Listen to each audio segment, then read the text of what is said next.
আসসালামু আলাইকুম। প্রবাসী রান্নাঘরে আপনাদের সবাইকে স্বাগতম। আবারও হাজির হয়ে গেলাম নতুন একটা রেসিপি নিয়ে। আজকের রেসিপি হচ্ছে লাউ দিয়ে চিংড়ি মাছ। অল্প কিছু উপকরণ দিয়ে করে দেখাবো আজকের এই রেসিপি। চলুন বেশি দেরি না করে শুরু করা যাক আজকের এই রেসিপিটা। আমি প্রফেশনাল কোনো শেফ না, রান্নাকে ভালোবাসি, সেই ভালোবাসার জায়গা থেকে আজকের এই ভিডিওটা তুলে ধরা। অবশ্যই যদি ভিডিওটা ভালো লাগে লাইক, কমেন্ট, শেয়ার এবং সাবস্ক্রাইব করে প্রবাসী রান্নাঘরের সাথেই থাকবেন। আপনারা চাইলে বাড়িতেও এই রেসিপিটা অ্যাপ্লাই করতে পারেন। আমার এই সমস্ত ভিডিও করার কারণ যে আমার যে সমস্ত ভাইয়েরা নতুন প্রবাসে আসেন তাদের রান্না করতে অনেক সমস্যা হয়, তাদের জন্য উপকারে আসবে।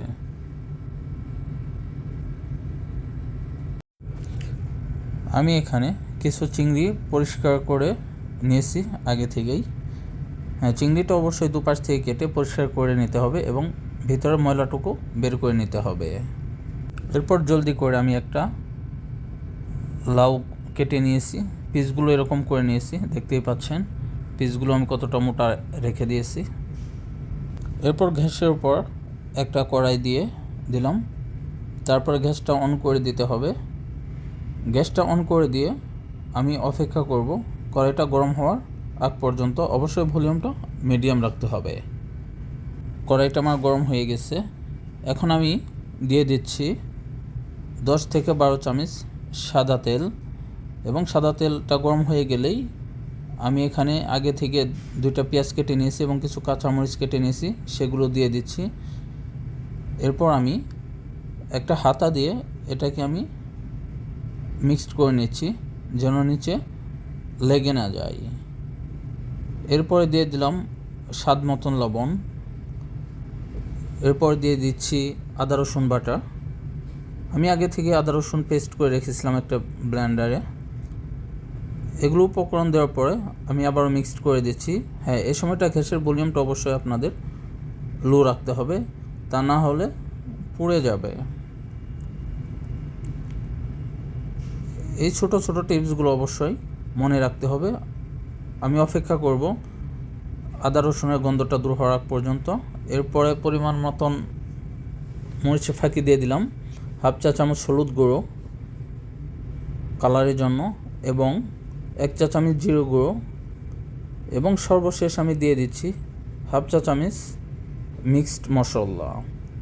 সবগুলো উপকরণ দেওয়া হয়ে গেলে আমি এগুলোকে ভালো করে মিক্সড করে নিচ্ছি যেন নিচে বসে না যায়, এবং অবশ্যই এ সময় গ্যাসের ভলিউমটা লো রাখতে হবে, তা না হলে নিচে লেগে যাবে। এরপর আমি দিয়ে দেব পরিমাণ মতন পানি এবং অপেক্ষা করব পানিটা শুকিয়ে তেলটা উপরে আসার আগ পর্যন্ত। তারপর আমি আরেকবার মিক্সড করে দিলাম। এই সময় গ্যাসের ভলিউমটা আপনাদের মিডিয়াম রাখতে হবে। হ্যাঁ, দেখতেই পাচ্ছেন এখন পানিটা শুকিয়ে তেলটা উপরে চলে আসছে এবং কালারটাও বেশ সুন্দর হয়ে আসছে। এখন এটার মধ্যে আমি দিয়ে দেব আগে থেকে ধুয়ে রাখা চিংড়ি মাছ। আমি এখানে 50% কুক করে নেব। সবগুলো চিংড়ি মাছ দিয়ে আমি আরেকবার ভালো করে মিক্সড করে নিচ্ছি এবং মিডিয়াম মুডে আমি এটাকে 50% কুক করে নেব।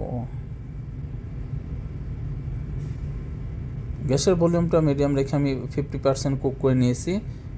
এখন আমি একটা হাতা দিয়ে এগুলোকে উঠিয়ে অন্য একটা পাত্রে রেখে দেব।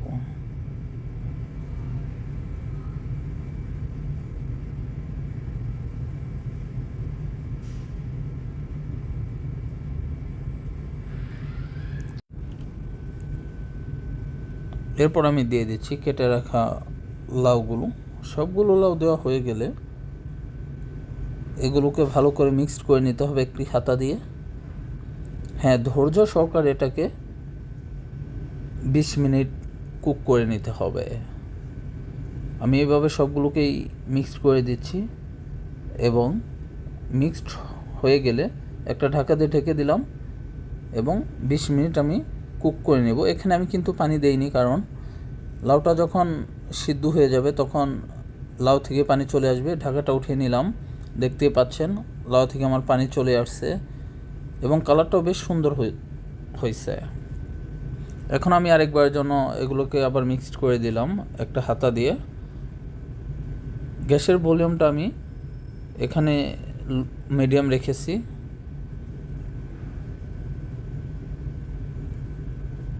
ভিডিওটা যদি ভালো লাগে অবশ্যই সাবস্ক্রাইব করবেন চ্যানেলটি। এরপর আমি দিয়ে দিব কষিয়ে রাখা চিংড়ি মাছগুলো। সবগুলো চিংড়ি মাছ দেওয়া হয়ে গেলে আমি আরেকবারের জন্য এটাকে মিক্স করে নেব। এরপর আমি আরও 10 মিনিট এটাকে আমি কুক করে নেব।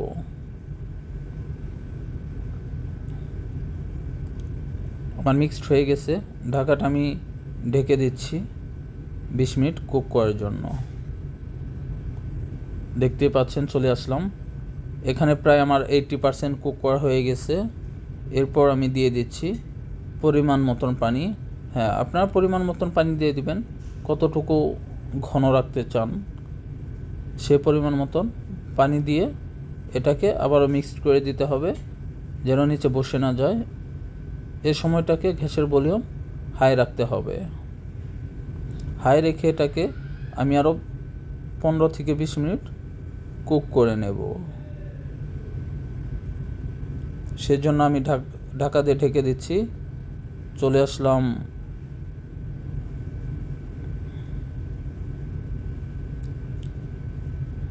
20 মিনিট পর। এখানে আমার লাউটা 100% কুক হয়ে গেছে, দেখতে পাচ্ছেন ঘনত্বটাও কতটুকু ঘনত্ব হয়েছে সে পরিমাণ মতন পানি দিয়ে দিবেন আপনারা। লাউয়ের কালারটা অনেক সুন্দর আসছে, এখানে 100% লাউটা কুক হয়ে গেছে। অবশ্যই যদি রেসিপিটা ভালো লাগে আপনারা বাড়িতে অ্যাপ্লাই করতে পারেন। এখন আমি এটাকে ফিনিশিং করব ধনে কুচি দিয়ে। লাউয়ের মধ্যে যদি ধনে কুচি না থাকে তাহলে এটা টেস্টটা ভালো লাগবে না এবং এক অপূর্ণতা থেকে যাবে। সেই জন্য অবশ্যই ধনেপাতা দিয়ে এটাকে আমি একদম লো মোডে 5 মিনিট রেস্টে রেখে দিব। এরপর চলে আসলাম 100% রেজাল্ট দেখার জন্য। দেখতে পাচ্ছেন কালারটা অনেক সুন্দর হয়েছে এবং দেখতে অনেক সুন্দর লাগতেছে। যদি ভিডিওটা ভালো লাগে অবশ্যই লাইক কমেন্ট শেয়ার করে অন্যজনকে দেখার সুযোগ করে দেবেন এবং চ্যানেলটিকে সাবস্ক্রাইব করবেন নতুন নতুন রান্নার রেসিপি পেতে। তো ভালো থাকবেন, সুস্থ থাকবেন। নতুন কোনো ভিডিও নিয়ে দেখা হবে প্রবাসীর রান্নাঘর থেকে।